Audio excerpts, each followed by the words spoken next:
Live from the Washington, D.C. area, it's the Inside Scoop, EmeraldPlanet. All the ecology news that our viewers want to know. Now, here's your host, Executive Director of the EmeraldPlanet, Dr. Sam Lee Hancock. Hello and welcome to the EmeraldPlanet as we come to you from Washington, D.C. in the United States as we look around the globe in 143 different nations looking for the best practices, the technologies, the services, and products. My name is Dr. Sam Hancock, the President, Executive Director of EmeraldPlanet, and we weekly broadcast around the globe on the newest information, the technologies, and the people that really are making a difference as we move through towards 2050, when we'll have 2 billion, I'll say that again, 2 billion new souls that we need to provide the food, the fuel, and the fiber. And so it's going to take a combination, a collaboration of millions of people to realize how we're going to move forward and be able to take care of all those folks. And I have a gentleman who has been working on that. He's part of Rotary International, Rotary District 7620 in the capital region in the United States. It's Robert Bob Parkinson, and he is the district governor and also the manager of the Oyster farm out in Maryland. And Bob, welcome. Thank you. Thank you. Glad to have you here. I tell you, this is an exciting project. It's very practical, and it addresses so many issues that we face right now with the environment and also sustainable nutrition. It just really brings everything together.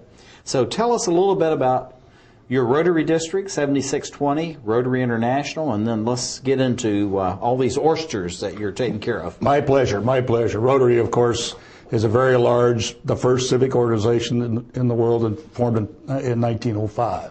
So we're over 100 years old. We're 1.2 million worldwide. District-wide, we're 2,400. I call them alpha cats, alpha personalities of a cat that hide a herd. So I've got 2,400 great Rotarians coming from professions, coming from professional backgrounds, and we work together to try to get what we call service above self. That's our motto. I tell you, the whole thing about it, Bob, is I've been in, I guess at least 500 Rotary clubs all over the globe. Had a chance to speak at most of those. And no matter whether you're in downtown Tokyo or you're in Helsinki or you're in Durban, South Africa, no matter where you are, there's a similar type of personality and person there, and you just feel comfortable with them. They're leaders, and they're really reaching out into the community. One of our attributes, of course, is to go, you get to make up at a different Rotary club. So if I'm in Tokyo, the food might be different, the language is different, but the modus operandi is the same. Yeah. It makes us feel very comfortable. Tokyo, Indonesia, South Africa, even other parts of the United States. Oh, I tell you, it's just fantastic. And tell us a little bit about what's the purpose of Rotary, and then we really are going to segue right into this fantastic oyster project you have. My perspective on Rotary, it's service above self. It's knowing yourself, knowing how you want to give back, when you start giving back, and then doing those projects that were required to make you feel good, using your head and heart to do good for the world, both locally and globally. Yeah, this is the thing that I think people around the globe find it hard to understand, and even talking to people here in Washington, D.C., they want to know, well, what do you get paid to do all these projects with Rotary? Because I'm involved in probably 5 or 6 within a year. And I said, no, you're actually paying to be involved in these projects. The exact opposite of that. Well, we are kind of looking for whatever you have left over behind your family, your religion, and your job, to take all your time, your treasure, and, of course, your talent, the 3 T's to make Rotary work. We get paid zero. So actually, it's the opposite. You're actually paying to be a part of that, and I just love it. And my first scholarship came out of Rotary when I was about 15 years old in economics, and of course, years later, I have my degrees in economics and doing things. But looking at who are the constituents of Rotary? Well, the constituents of Rotary, I just mentioned that they're professionals or business owners, generally somewhere moving up the ladder in a company, have some time.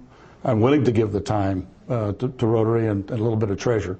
Treasure comes towards as you get into your career in Rotary, which is forever. Yeah. Once a Rotarian, hopefully always a Rotarian, and I think this is something that's very real. Now, the focus areas of Rotary, there's 6 of those. What are the focus areas? Well, to prevent my forgetting something, because this is really new, we've been in a pilot program for 3 years of what we're focusing on, and this is both at the community district level and at the world level.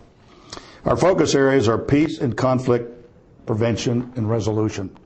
Our district has a grant going and working with Uganda right now.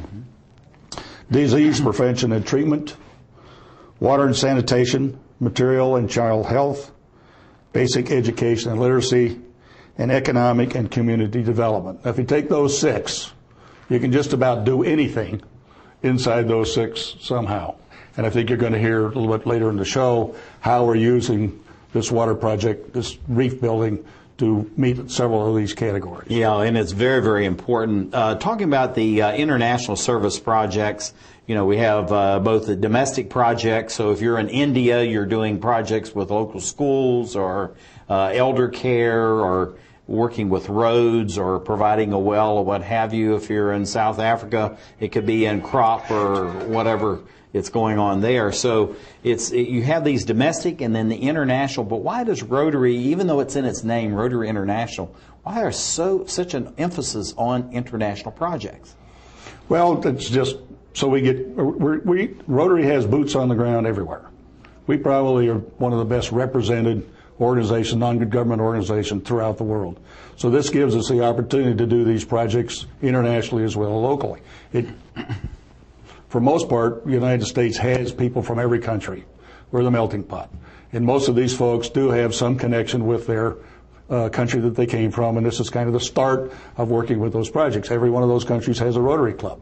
So the Rotary Clubs of our country, the Rotary countries of the Western Europe, start working with the countries in Africa and Asia and figure out what it is needs to be done in some one of these 5 areas. A lot of effort today is in the water area. Of course, we have the international project, polio. We're in the process of eradicating polio. Yeah, and I tell you, that's a huge project, and Rotary itself has raised almost $1.3 billion with a V. That's a lot of money, and then it's matched with about another $4 billion. And my understanding, Bob, is that with the water project, Rotary is going to contribute about $5 billion into that, and then we're going to morph into maybe another $20 billion. It'll be coming from other organizations. So it's just amazing how huge all this is. Yeah, well, if you take polio, to leverage this kind of same thing into water projects, polio, we put in $1.3 billion. The world has put in about $10 billion. So we're leveraging our effort, our people to do this, what they call these national inoculation days. If you think about it, India has 27 million children a year. They all have to be inoculated. Every year. Yeah, and then you have the boosters, as they get into their teen years. So I tell you, it's just amazing. It's actually what's going on with all of this. So looking at Rotary International and what it's doing, how is it really working, building this sustainable oyster project that's going on out in the area where you actually live, out on the Eastern Shore? How about the Western Shore? Well, I don't know about the Western Shore, but... Same areas forever. You're going to hear a lot from Steve and Chris Buddick following me here, and then in our little panel at the end. The object here is to refresh the Chesapeake Bay. For those of you who are not around the Chesapeake, it is polluted with nitrogen and phosphorus. Those two chemicals, if you will, are the basis for algae growth. Algae blooms and die, and then bacteria takes the oxygen down and kills the oysters. Yeah, now looking at it now, I'm Rotary International, but yet they're involved in a very local area, the St. Mary's River, tributaries around that, which goes into the Chesapeake Bay and then the Atlantic Ocean. But why choose this specific area in order to have this kind of focus? Because this is taking a lot of time and investment to do this. Well, this is where Rotary does really well. We are not the only organization in this project. We have a watershed association and we have a college. The reef is right off the college, so we are getting what I would call the science and the students, the education side. We have the folks around the river, the Watershed Association, interested in having their river reproduce again, be productive from an oyster perspective. And we have Rotary, who is interested in making sure that water project works and has sustainability. Well, looking at all this, I know collaboration is really a key, and it's really the very essence of Rotary International and able to carry out all these projects. How do you foster this collaboration as the district governor for 7620 so that you can, as you said earlier, leverage the resources in Rotary, but you can multiply that by 5, 10, or maybe even 50 times by collaborating with other organizations? Well, it comes from the folks that are in the clubs. We generally at the district level wait for them to come forward with an idea. We introduce it to the rest of the clubs in the district. We get to know each other district-wide. We have 4 districts around the Chesapeake Bay, Southern Virginia, Northern Virginia, us in the middle of Maryland, and the Eastern Shore district. There's 4 districts. They're all interested now. Over the last year, we've been working on this. We're starting to get going.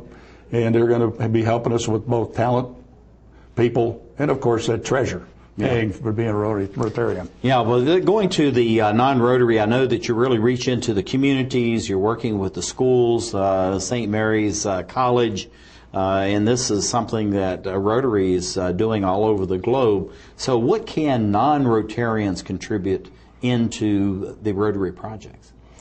Well, of course, treasure. Always make contributions. You make contributions. I think Chris Puttick is going to talk about a little later some of the ways of contributing. For example, $10 buys you 1,000 oysters on shell. We need 4 million per acre. We got 3 acres. So if you do the math, that's a lot of dollars to get the oysters on the shell. Mm-hmm. That's one way to do it. My club, Lexington Park Rotary Club, contributed $3,000 the other day. That gets us a mound. Now, it's got people curious, I hope, as to what's a mound. So you're going to hear more about that as we move forward. Well, the last question I have, because we're just about running out of time, it's amazing how fast all this goes, Bob, but this service above self, what does this really mean, and how do you invoke this? Well, I'm not sure we invoke it. It comes from within. Most of us get to have fun when your heart feels good. Sometimes it's sad, but fundamentally when your heart feels good. So when you do something, you can walk away and say, I helped the Chesapeake Bay. I helped improve the oyster reproduction in Chesapeake Bay. That's what this is all about. And the environment, water, soil, air, all those things are very important. And thank you for being with us as we look at the people that are involved, as we look around the globe to create the Emerald Planet.